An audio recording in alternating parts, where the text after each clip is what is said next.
traveled around and we looked, and we stopped into a cafeteria in England, in London. And I said, let's take a look at this. Let's get out and see what they got on the channel line, if anything. Well, we wanted to walk through.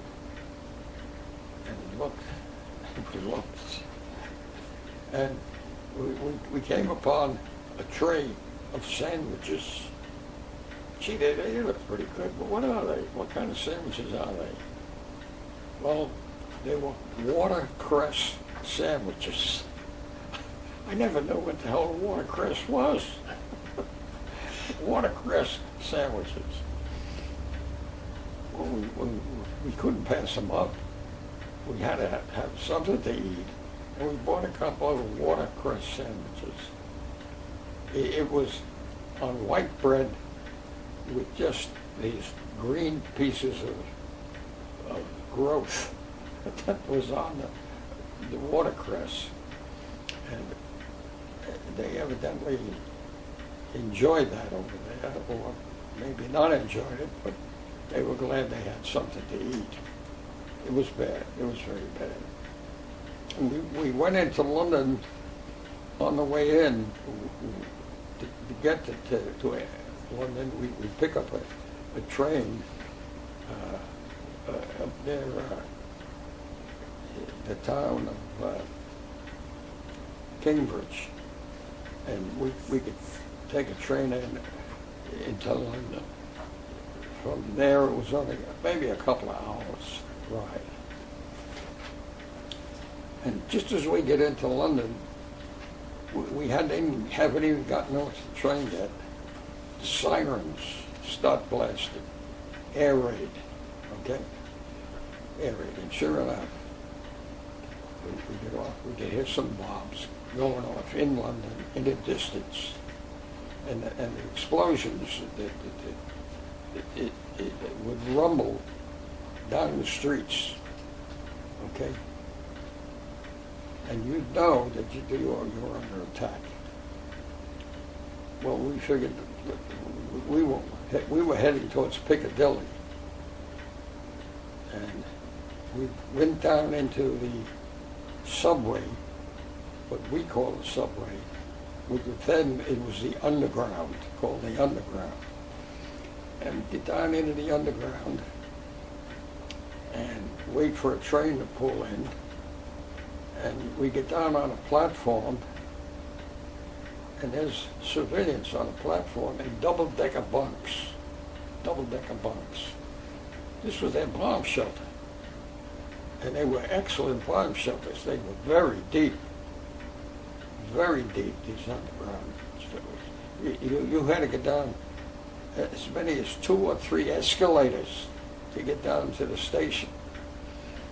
And there were kids on the platforms playing, but the parents watching them very closely so they didn't get too close to the edge.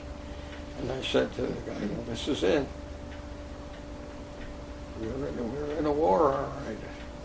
Look at these poor people. And that wasn't the first time I saw that. Other times I went to London, and sure enough, there was subway platforms were occupied at night. People sleeping there. How did you know when it was time to be safe to come up from those bomb shelters?